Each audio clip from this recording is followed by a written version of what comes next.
E como é que funciona isso? Como que a família pode interferir?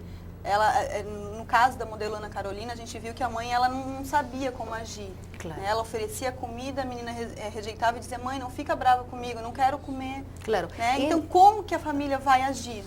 Nos primeiros sintomas é que a pessoa teria que agir, quando a família observa que a filha começa com algumas condutas estranhas, por exemplo, não compartilha o horário do almoço, ela fala que não vai comer, depois de comer vai para o banheiro, faz muito barulho com a ducha e é porque está às vezes vomitando e está tentando ocultar o vômito, então faz como que está tomando um banho, então a pessoa se aísla, a filha se aísla, só que são meninas muito perfeccionistas da parte da psicologia e muito disciplinadas, são muito maduras.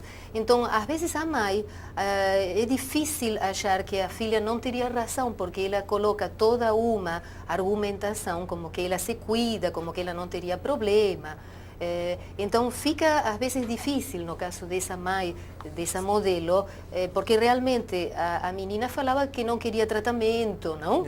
Foi até encaminhada com psicólogo, mas não continuou. Então, temos que ressaltar que a anorexia nervosa, a paciente de anorexia nervosa, ela não procura tratamento. Então, muitas vezes é levada com médico, com nutricionista, com psicólogo, através de um outro profissional que diagnostica, não, o quadro. Às vezes a ginecologista, você teria que ir com um nutrólogo porque está com um peso muito baixo. Às vezes a mãe, muitas pacientes chegam comigo, a mãe trazendo preocupada. A menina fala que não, porque ela até se enxerga gorda, então a gente teria que trabalhar... Não seria mais fácil, de repente, uma pessoa de fora, um amigo, um parente? Sim, acho que é mais fácil do que a própria mãe, o pai. Depende de cada paciente. Tem algumas pacientes que têm muitos problemas com os familiares. Sim. Mas eu acho que nesse estágio a paciente se torna muito arredia. Você falou, nossa, come um pouquinho ou come mais, já é um motivo para ela explode, né? extrapolar. E não escuta nos amigos. Exatamente. Então eu acho que é um contexto, é muito complicado quando a gente fala desse tema. Até nós estávamos questionando alguns profissionais da área a respeito, não é de quem que é a culpa, mas de que forma a gente pode tentar minimizar isso, de que forma a gente vai buscar uma outra solução para que isso sirva de exemplo, para que não aconteça de novo. Eu acho que é um conjunto de ajuda da família, das agências, psicólogos, nutricionistas. Eu acho que a mídia é muito importante, a forma que a informação é passada. Claro, será que os padrões também hoje exigidos pela sociedade, principalmente no mundo da moda, eles não são rígidos demais? Até porque há pouco tempo na Espanha, se eu não me engano, foram proibidas modelos magérrimas de desfilar justamente para tentar, né? Sim, mas as meninas que foram proibidas de trabalhar realmente eram esqueletos. Quase anoréxicas. Não eram anoréxicas, realmente, que já tinha essa preocupação. Sabe, a gente teve também o caso em uma edição anterior na Espanha, que uma manequim uruguaia morreu. Que ela ficou uma semana e meia sem comer nada, porque ela queria participar. E a gente sabe que nas semanas dos eventos, inclusive em entrevistas, as modelos elas seguem uma dieta rígida, mas uma dieta rígida com nutricionista. Uma menina sabe, e a agência está em cima. Está vendo o que acontece. O caso da Ana também, por exemplo, a Anitta ela comia pouco, ela até para conseguir mais dinheiro para ajudar a mãe em casa, ela participava de trabalhos à noite e depois ela bebia. Ela já tinha problemas de saúde, né? Que a gente sabe que foram encontrados vários tipos de remédios, de antibióticos para isso. A utilização do álcool com anfetamina, por exemplo. Você tinha encontrados vários moderadores.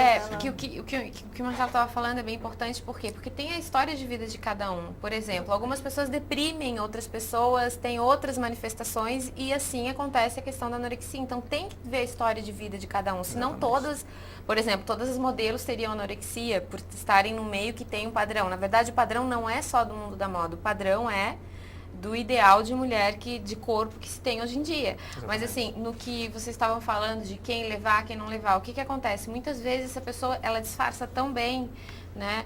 Que a doutora estava falando, assim, ela disfarça muito bem, ela tem toda uma manipulação. Por exemplo, elas cozinham muito bem, fazem a comida e na hora de comer, eu já belisquei muito, eu não vou comer. Ou então ficam enrolando tanto com o prato e na conversa a família não percebe. Então, são pequenos detalhes, são coisas bem sutis. E esse isolamento que acontece, por quê? Porque às vezes quando tem questionamento dos amigos, por exemplo, né? Eu já atendi pessoas em consultório que vieram por um outro motivo fazer terapia, foi foi visto que estavam com anorexia, às vezes até com bulimia, ou anorexia com episódio de bulimia. E assim, de eu ter que dizer, olha, você vai ter que procurar um profissional, né, um endocrinologista, um nutrólogo, uma nutricionista, porque eu não posso estar lhe acompanhando que você está atentando contra a própria vida. Por quê? Porque não comer quer dizer que a pessoa não está querendo viver, porque tem todas várias implicações da saúde, que não foi a troco de nada que essa modelo acabou falecendo. Então, isso é muito importante. Aí tem que ver o contexto familiar, sim, e muito do que vocês estavam falando da pressão. Existe um ideal de corpo, mas a pressão tem a ver com a própria pessoa. O que ela pega para ela e diz, não, eu sou obrigada a fazer isso, eu sou obrigada a ser assim. Acaba sendo uma obsessão.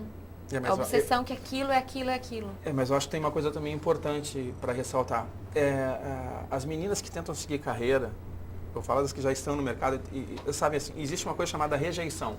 Você passa por números indeterminados de castings, são apontamentos, visitas a clientes. E se o jovem, desde cedo, não está habituado a trabalhar essa coisa do não, mas o não no sentido de não, para esse trabalho você não é o perfil, não é que você não presta, você está gorda, você está estranho, não. E uma coisa que acontecia muito com a Ana, que toda vez que ela voltava de fora, quando a mãe ia apanhá-la no aeroporto, ela dizia, eu perdi mais uma vez, mãe. Ela chegava arrasada. Então, para ela era uma luta constante para provar, e a gente percebia isso pelo que a mãe fala, para provar para a mãe, e que ela conseguiria alcançar os objetivos dela, fosse como fosse, porque a cada viagem que ela voltava e não conquistava o que ela queria, aquilo era terrível para ela, a rejeição, essa coisa da culpa. Depressão, mas claro, aí que eu te falo que em casa é importante. Claro, existe também as comorbidades psiquiátricas. Então, o que acontece? Pode uma paciente ter um quadro depressivo, não, como Paula falava, muito grave e que precisa de um tratamento psiquiátrico com medicação. Ou um transtorno obsessivo-compulsivo, muito frequente na anorexia nervosa, o ritual de demorar muito para comer, e então... Esperar todo mundo sair da mesa, que depois põe fora e não come. Isso, não quer dizer que toda anorexia nervosa tenha TOC, transtorno obsessivo-compulsivo, mas uma porcentagem grande tem bulimia nervosa, tem comorbidade de alcoolismo, 35% tem alcoolismo. Então precisa ser tratado, não? Ou seja, como Michele comentava, cada caso é um caso. Mas são patologias sérias, então precisam ser bem avaliadas e teria que ser encaminhada aquela paciente para aquele profissional, psiquiatra, para utilizar medicação, psicólogo, não, nutricionista, nutrólogo, gastroenterologista, ginecologista, endocrinologista, ou seja, a gama é muito ampla. Por isso que a ideia é tentar a prevenção, ou seja, tentar nessa menina que está começando, que às vezes pode que nem seja modelo ainda, eu também acho. Que seria aquela que quer ser modelo ou que os pais desejam que seja modelo, não? Na semana seguinte ao falecimento da Ana, morreu uma outra menina que era estudante de moda no estado de São Paulo e que ela tinha esse mesmo problema. Então, assim, existem, só que eu acho assim, eu volto a falar, eu não estou defendendo as agências e nem a profissão. Sabe, as agências há um bom tempo vêm cuidando de todas as modelos com psicólogo, com nutricionistas. Existe uma preocupação muito grande, eu acho que agora a coisa vai ficar mais séria ainda em relação a isso. Tá? Só que eu acho que o processo ele é mais complicado do que se parece. Porque na realidade são problemas existentes de pessoa para pessoa, de cada pessoa, que levam a pessoa a adquirir não só a anorexia, a bulimia, enfim, outros tipos de depressões, outros distúrbios da saúde, e elas começam a jogar. E eu acho assim, em casa, o que fica complicado, eu não sei se é aquela história a minha mãe já dizia que criar um filho, a gente não sabe se cria para o mundo ou se cria para o mundo da gente, né? E eu acho que é muito complicado. Às vezes você não consegue perceber uma coisa que está ali latente na tua frente. Com certeza. Bom, a gente vai fazer um intervalinho, mas já a gente está de volta, hoje falando sobre anorexia e bulimia. A gente já volta.